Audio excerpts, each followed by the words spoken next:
Assalamualaikum warahmatullahi wabarakatuh. Selamat pagi semua, selamat berjumpa kembali dengan saya Slamet Riyadi dalam pembahasan akuntansi keuangan. Pada kesempatan kali ini kita akan mencoba membahas materi tentang utang obligasi. Adapun materi yang akan dibahas pada kesempatan kali ini yaitu yang pertama, definisi dan karakteristik dari utang obligasi, jenis dari utang obligasi, serta harga pasar dari utang obligasi. Adapun pencatatan akuntansi dari utang obligasi yang akan kita bahas pada kesempatan kali ini terdiri dari pencatatan utang obligasi pada saat penerbitan, pencatatan utang obligasi pada saat peredaran, dan pencatatan utang obligasi pada saat pelunasan. Oke, untuk mengetahui lebih detail tentang utang obligasi, mari kita simak video pembelajaran ini sampai selesai. Adapun kompetensi dasar yang akan kita pelajari pada pagi hari ini adalah sebagai berikut. Yang pertama yaitu kompetensi pengetahuan, menerapkan pencatatan penerbitan utang obligasi. Sedangkan kompetensi keterampilannya yaitu melakukan pencatatan penerbitan utang obligasi.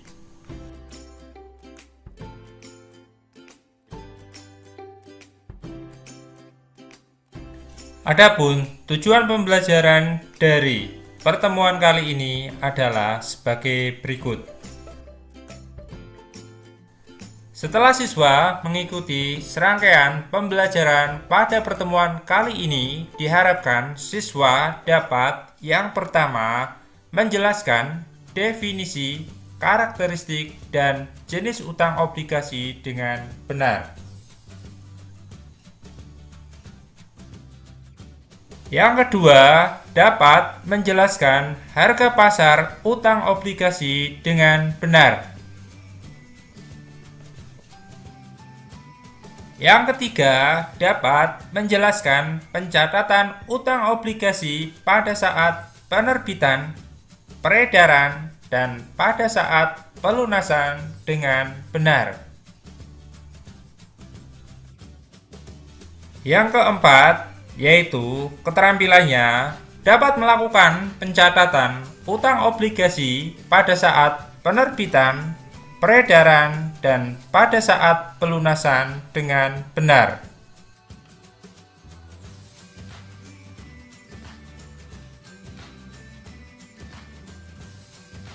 Apa yang dimaksud dengan utang obligasi itu?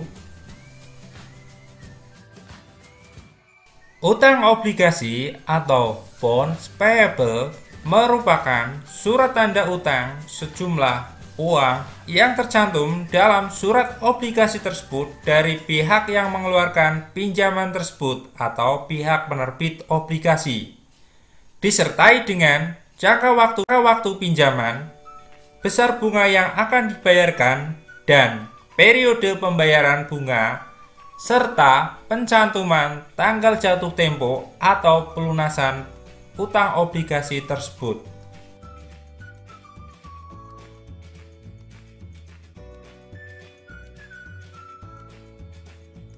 Dari definisi utang obligasi tersebut diperoleh beberapa karakteristik dari pinjaman obligasi tersebut sebagai berikut. Yang pertama yaitu nilai obligasi adalah sebesar nilai nominal yang tercantum dalam surat obligasi tersebut, yaitu nilai nominal yang akan dilunasi oleh perusahaan penerbit apabila obligasi telah jatuh tempo.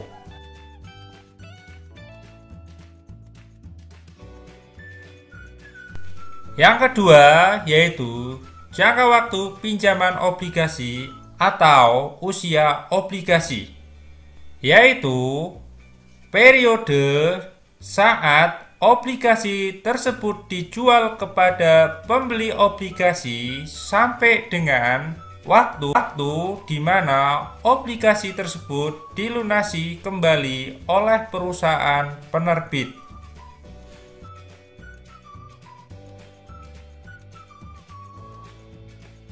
Yang ketiga yaitu besarnya bunga obligasi yang akan dibayarkan perusahaan penerbit atau kupon rate, yaitu tingkat suku bunga per tahun yang dinyatakan dalam persen bunga. Yang keempat yaitu periode pembayaran bunga. Perusahaan penerbit obligasi harus menjelaskan periode pembayaran bunga yang akan diberikan kepada pembeli obligasi. Periode pembayaran bunga seperti bunga dibayarkan 1 kali dalam 1 tahun atau annually, 2 kali dalam 1 tahun atau semester atau semi-annually, setiap 4 bulan sekali atau triwulan, ataukah bunga yang bersifat bulanan.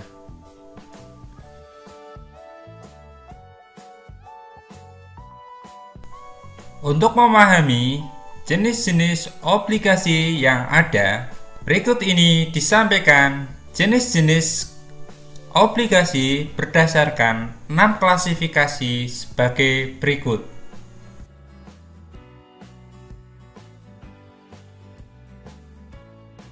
Jenis obligasi yang pertama yaitu obligasi berdasarkan jatuh temponya. Jenis obligasi yang kedua yaitu jenis obligasi berdasarkan penerbit obligasinya. Jenis obligasi yang ketiga yaitu jenis obligasi berdasarkan pembayaran bunga atau kupon. Jenis obligasi yang keempat yaitu jenis obligasi berdasarkan hak atau opsi penukaran. Jenis obligasi yang kelima yaitu berdasarkan jaminan obligasi. Dan yang terakhir yaitu jenis obligasi berdasarkan nilai nominal.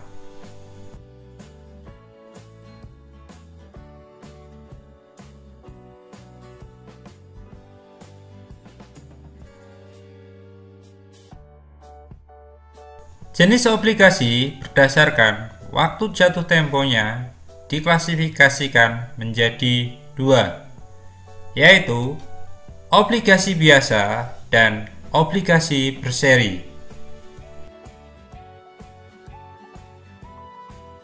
Jenis obligasi yang pertama yaitu obligasi biasa.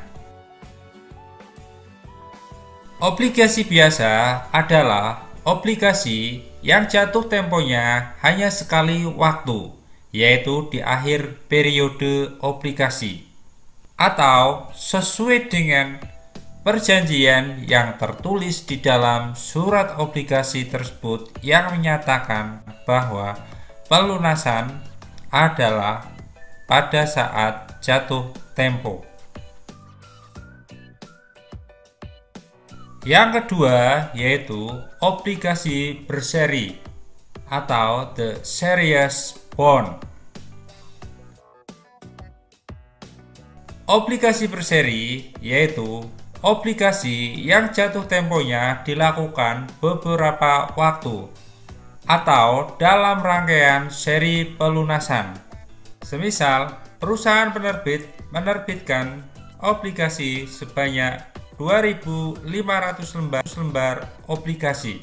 Setiap setengah tahun atau 1 semester, perusahaan penerbit melakukan pelunasan sebanyak 500 lembar obligasi.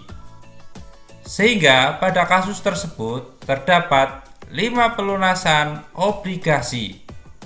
Berbeda dengan obligasi biasa yang hanya terdapat 1 kali periode pelunasan, yaitu saat jatuh tempo.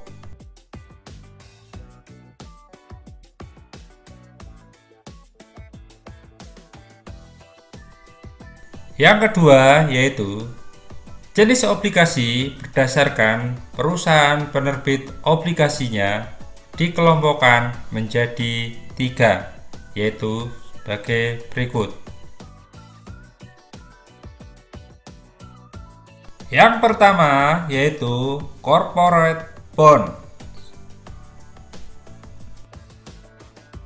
Corporate bond adalah obligasi yang diterbitkan oleh perusahaan, baik perusahaan milik negara, perusahaan milik pemerintah daerah, maupun perusahaan milik swasta, baik swasta tingkat nasional maupun swasta internasional. Yang kedua yaitu government bond. Government bond adalah obligasi yang diterbitkan oleh pemerintah pusat. Yang ketiga yaitu municipal bonds. Municipal bonds adalah obligasi yang diterbitkan oleh pemerintah daerah untuk membiayai proyek-proyek yang berkaitan dengan kepentingan publik atau public utility.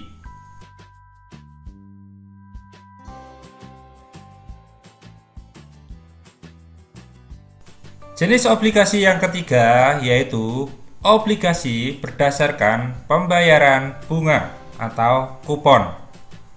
Dikelompokkan menjadi 2, yaitu sebagai berikut.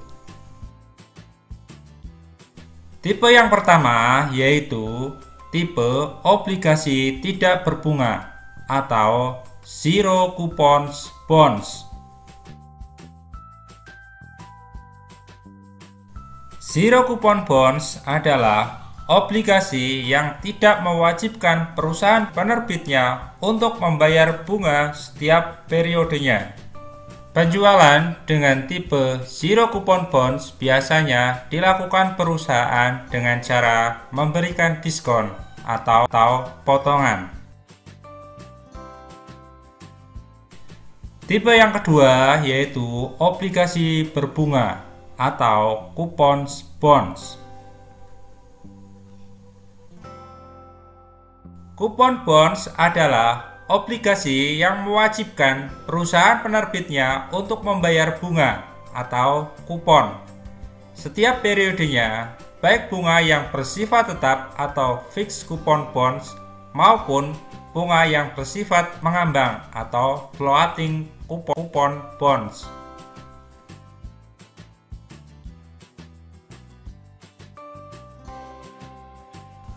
Jenis obligasi yang keempat yaitu obligasi berdasarkan hak penukaran atau opsi. Dibedakan menjadi 4, yaitu sebagai berikut. Yang pertama yaitu convertible bonds.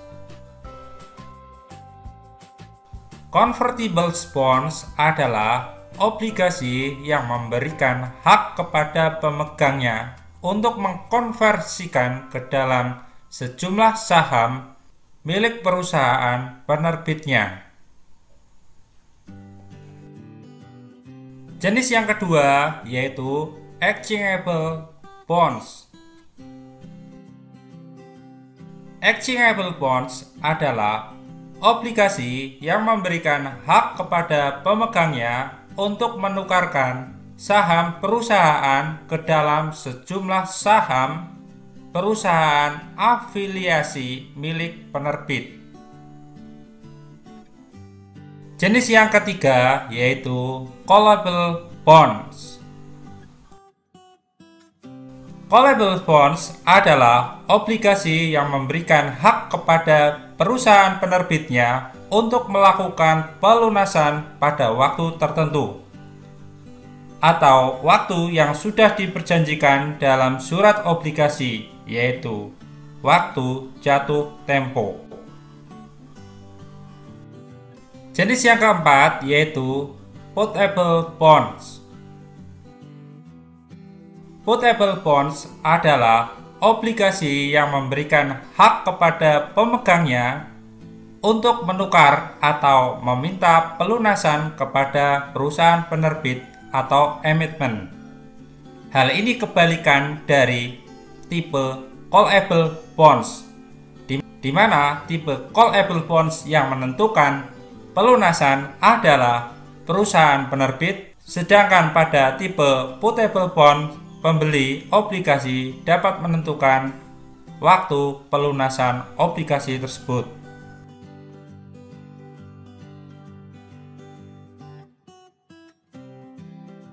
Jenis obligasi yang kelima yaitu berdasarkan segi jaminan. Berdasarkan segi jaminan, obligasi dibedakan menjadi dua, yaitu sebagai berikut. Yang pertama yaitu obligasi yang dijamin atau secured bonds. Yang kedua yaitu obligasi yang tidak dijamin atau unsecured bond.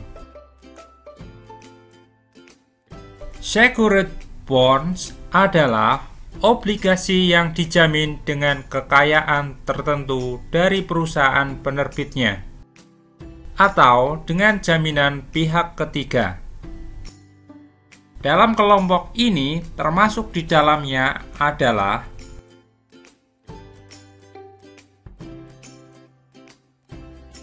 kelompok yang pertama yang dijamin adalah tipe guaranteed bonds. Obligasi yang pelunasan pokok dan bunganya dijamin dengan penanggungan pihak ketiga. Kelompok yang kedua, obligasi yang dijamin adalah mortgage bonds. Mortgage bonds adalah obligasi yang pelunasan pokok dan bunganya dijamin dengan akunan hipotek properti atau berupa aset tetap. Kelompok obligasi yang dijamin ketiga yaitu collateral trust bonds. Collateral trust bonds adalah obligasi yang dijamin dengan efek yang dimiliki perusahaan penerbit dalam portofolio, misalnya saham anak perusahaan yang dimilikinya. Tipe obligasi yang tidak dijamin atau unsecured bonds adalah obligasi yang tidak dijamin dengan kekayaan tertentu, tetapi dijamin oleh kekayaan perusahaan penerbit secara umum.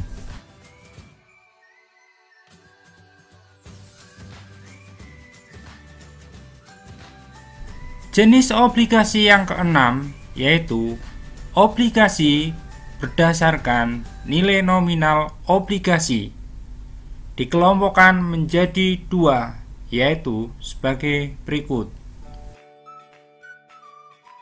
Yang pertama yaitu conventional bonds. Conventional bonds adalah obligasi yang lazim diperjualbelikan dalam satu nominal, yaitu 1 miliar rupiah per satu lotnya.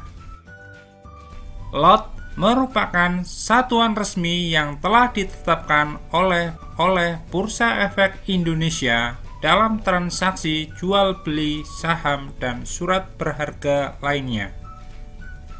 Satu lot sebelumnya terdiri dari 500 lembar. Namun, pada tanggal 6 Januari 2014, Bursa Efek Indonesia mengeluarkan aturan baru yang menetapkan satu lot saham atau surat berharga adalah sama dengan 100 lembar. Yang kedua yaitu retail bonds. Retail bonds adalah obligasi yang diperjualbelikan dalam satuan nominal yang kecil, baik corporate bonds maupun government bonds.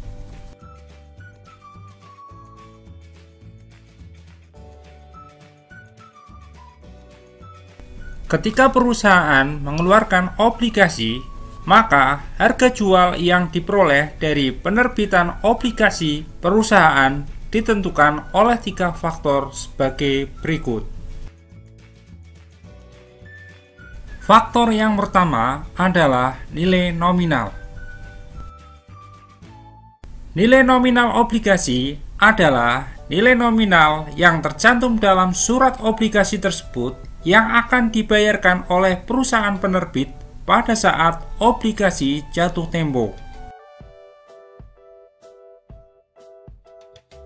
Yang kedua yaitu suku bunga obligasi. Suku bunga obligasi yaitu suku bunga yang ditawarkan oleh perusahaan penerbit obligasi yang akan dibayarkan secara periodik sesuai dengan ketentuan pinjaman obligasi. Suku bunga obligasi disebut juga sebagai contract rate atau coupon rate. Yang terakhir atau yang ketiga yaitu suku bunga bank. Suku bunga bank adalah suku bunga yang berlaku di pasar, yaitu bunga yang ditawarkan oleh bank atau yang disebut sebagai effective interest rate.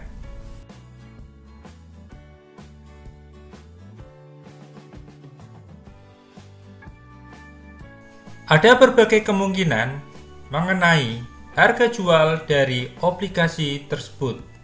Hal ini dikarenakan adanya perbedaan suku bunga bank atau bunga yang berlaku di pasar dengan suku bunga obligasi yang mengakibatkan adanya atau munculnya agio obligasi atau premium on bonds dan disagio obligasi atau discount on bond.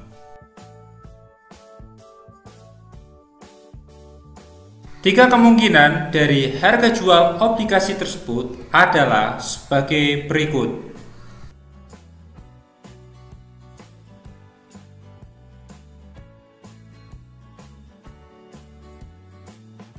Yang pertama yaitu pada kondisi di mana bunga bank sama dengan bunga obligasi, maka orang cenderung untuk tertarik pada dua hal tersebut, sehingga mengakibatkan obligasi dijual pada harga nominal atau nilai nominal.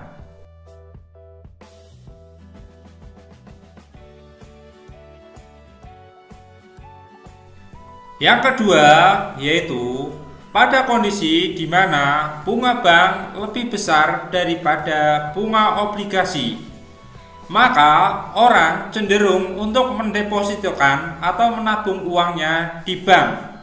Hal ini mengakibatkan obligasi kurang diminati. Obligasi akan laku terjual apabila perusahaan penerbit obligasi menjual obligasi dengan melakukan pengurangan harga atau diskon. Hal ini mengakibatkan obligasi terjual pada kondisi disagio atau discount on bond.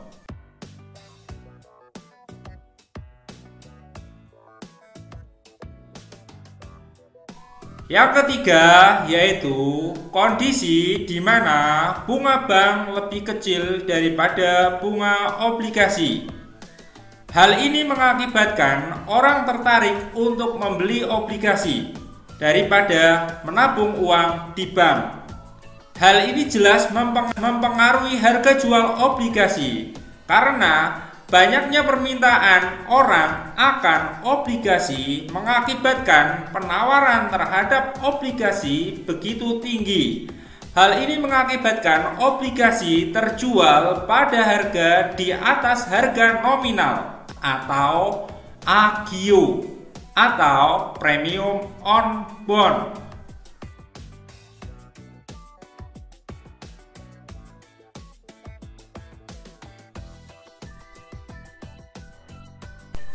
Siklus akuntansi pencatatan utang obligasi yaitu dimulai dari penjualan obligasi sampai dengan pelunasan obligasi yang terdiri dari beberapa tahapan sebagai berikut.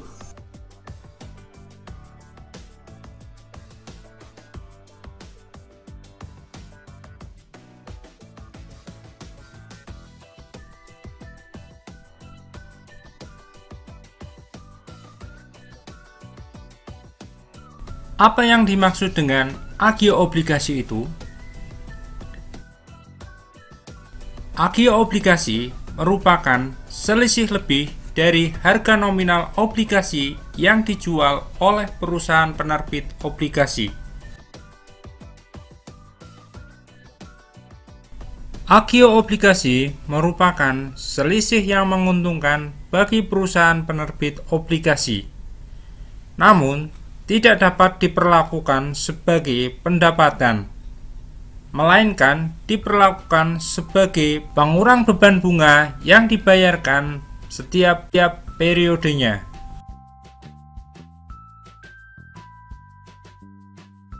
Apa yang dimaksud dengan disagio obligasi itu? Kebalikan dari agio obligasi, disagio obligasi merupakan selisih kurang dari harga nominal obligasi yang dijual oleh perusahaan penerbit obligasi.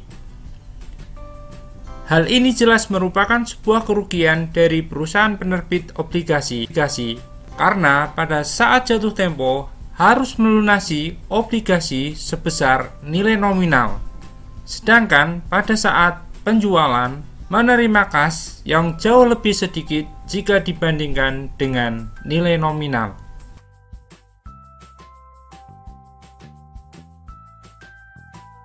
Disagio obligasi diperlakukan sebagai penambah beban bunga yang dibayarkan setiap periodenya.